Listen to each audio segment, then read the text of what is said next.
President Biden is back at the White House this morning after his 4-day trip to the Middle East, which came with some controversy. Here's the shot that made headlines: the President of the United States fist-bumping Saudi Crown Prince Mohammed Bin Salman. He was asked about it after touching down at Joint Base Andrews on Saturday night. You regret the fist bump, Mr. President? Why don't you guys talk about something that matters? You could hear the president saying, "Why don't you talk about something that really matters?" Critics have slammed President Biden's meeting with MBS, saying they say that the president went against his campaign pledge to make the kingdom a global pariah for the murder of Washington Post journalist Jamal Khashoggi. Nancy Cordes is at the White House this morning with more on this. So, Nancy, broadly, what has been the reaction to the president's trip to Saudi Arabia, his meeting with the Crown Prince, and the other meetings that he took part in, specifically in Israel and the West Bank? Hey, Vlad, hey, Anne-Marie. Well, certainly the legions of critics who were angry that the president was going to be going to Saudi Arabia to meet with the Crown Prince are still angry now. They don't think that the president got enough out of that meeting in order for it to be worth him basically legitimizing the de facto Saudi leader on the world stage. They believe that Mohammed Bin Salman is responsible for widespread human rights abuses, certainly directed the killing of Jamal Khashoggi.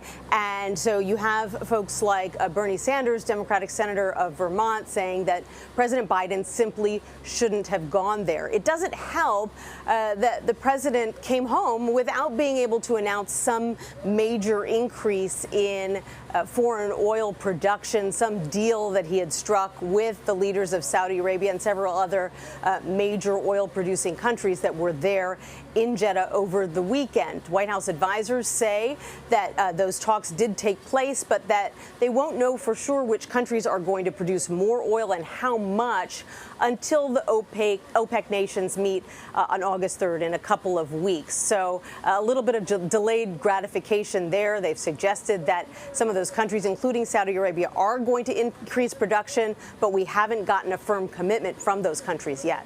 So just going back to the issue of the murder of Jamal Khashoggi, do we know if the president brought him up? Do we know how much, if he did, how much they talked about it, and just where the two sides stand on this?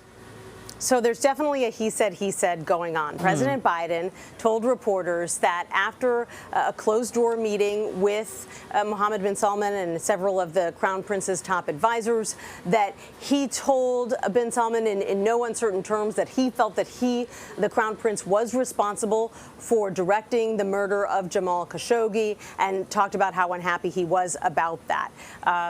Now, after that meeting, and after President Biden said that, Saudi Arabia's foreign minister told reporters actually he didn't hear anything like that.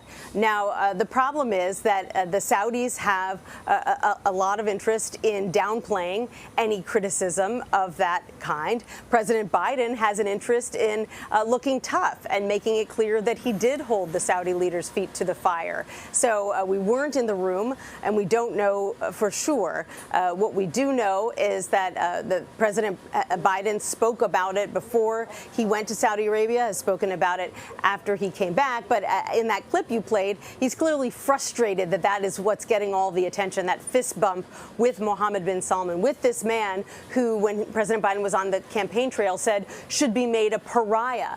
The White House says this is simply a matter of U.S. interest, that the president doesn't have to like Bin Salman, that he doesn't have to like the things that the Crown Prince has done in the past to be willing to go and meet with strategic partners about all kinds of issues that are of importance to the U.S.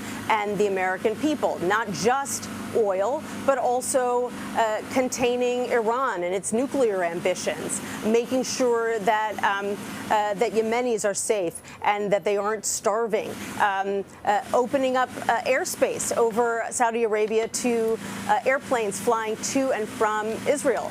Those are the kinds of concrete achievements that the White House is pointing to as a result of this trip, even as we await more evidence that they made any progress when it comes to oil production. So let's talk issues closer to home, Nancy. The president is facing some challenges here in the United States. It feels as if his agenda is stalled in Congress. You've got it's either Senator Joe Manchin in some instances, oftentimes it's Kyrsten Sinema, but in this particular case, this big sweeping climate change legislation the president was hoping to enact, it's hit a roadblock. It really has. And, this was, the lion's share of the remaining piece of the president's Build Back Better agenda, which started out as a $2 trillion proposal. It got dramatically, reduced in scale because Manchin said that he couldn't live with a package that size, particularly in the face of growing inflation. And so they were still haggling over a lot of these emissions controls measures to incentivize clean energy and a few other chunks of the president's agenda.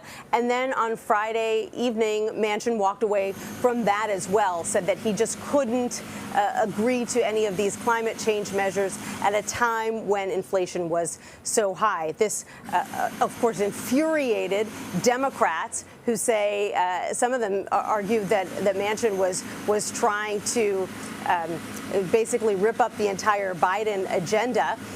But the president is being pretty pragmatic here and sort of acknowledging the legislative reality, which is that he can't get that climate change agenda passed if he doesn't have Joe Manchin on board. And so he's pivoting and saying, well, let's just go ahead and pass what he does agree to, which is a set of health care savings measures, for example, allowing Medicare for the first time to negotiate prices for some prescription drugs, something that could give relief to many Americans. But at the end of the day, what we're looking at right now is a package that's about a tenth of the size of the original Build Back Better agenda. Not exactly the outcome that the White House was hoping for here, but the argument they're making is that people, if they elect more Democrats in November, perhaps they won't need Joe Manchin's vote or Kyrsten Sinema's vote, and they will, in fact, be able to pass more of this, climate change agenda and child care and many of the other initiatives that the president has been pushing. Nancy, thank you very much. You're welcome.